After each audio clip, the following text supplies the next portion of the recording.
From JBS Studios in Greater New York, this is the JBS News Update with Teisha Bader.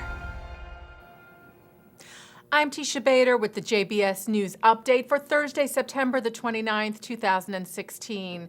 The casket of former Israeli Prime Minister, Foreign Minister, and President Shimon Peres made its way this morning to Israel's Knesset in Jerusalem, where it lay in state today, allowing the country to pay its final respects to the leader who died in the early hours of Wednesday morning at the age of 93 after suffering a massive stroke just over 2 weeks before.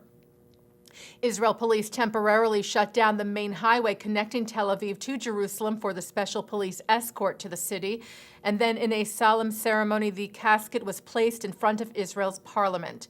Israel's Prime Minister Benjamin Netanyahu, President Reuven Rivlin, and Speaker of the Knesset Yuli Edelstein were the first officials to approach the casket, where the leaders lay wreaths in silence.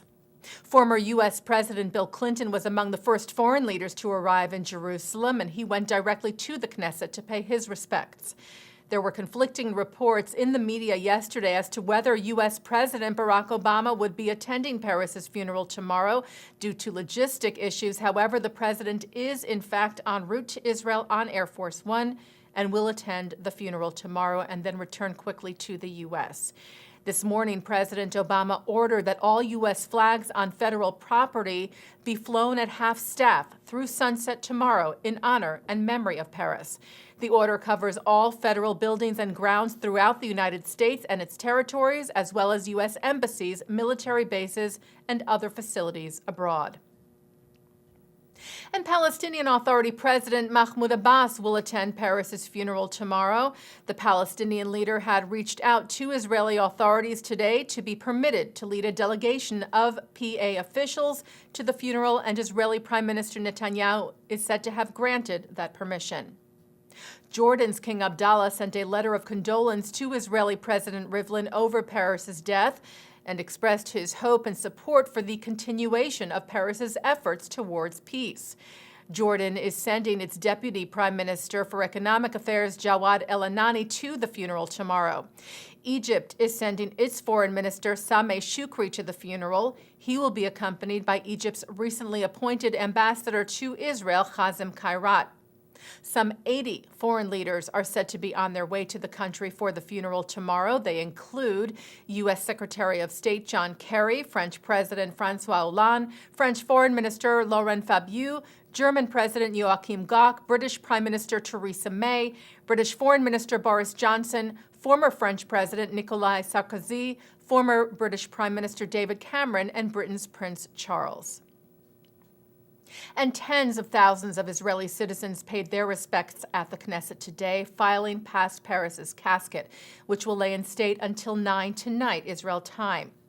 The casket will then be moved to the Mount Herzl Cemetery tomorrow morning, Friday at 8:30 a.m. Israel time, and the official state ceremony will begin at 9:30.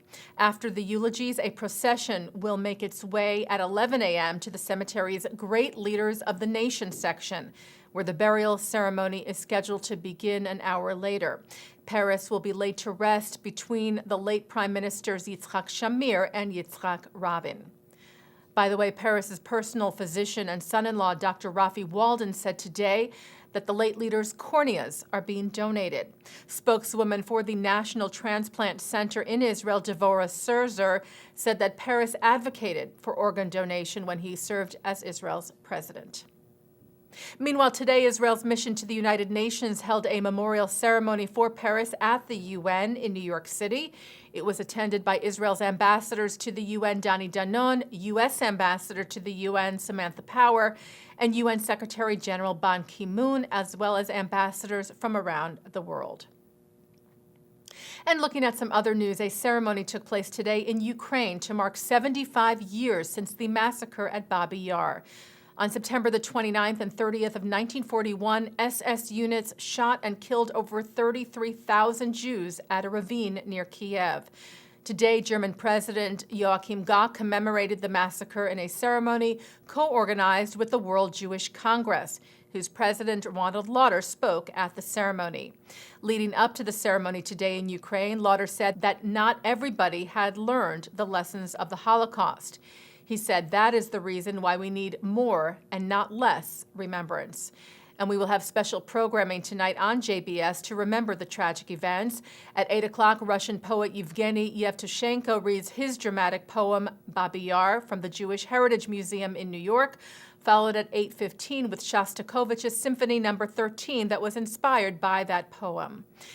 In other programming for tonight on JBS for Thursday, September the 29th, Talmud study at 7 and 7:30, and at 9, Mark Golub sits down with Rabbi Brad Hirschfeld on L'chaim, and at 10, cantors take on high holiday texts from the Academy of Jewish Religion.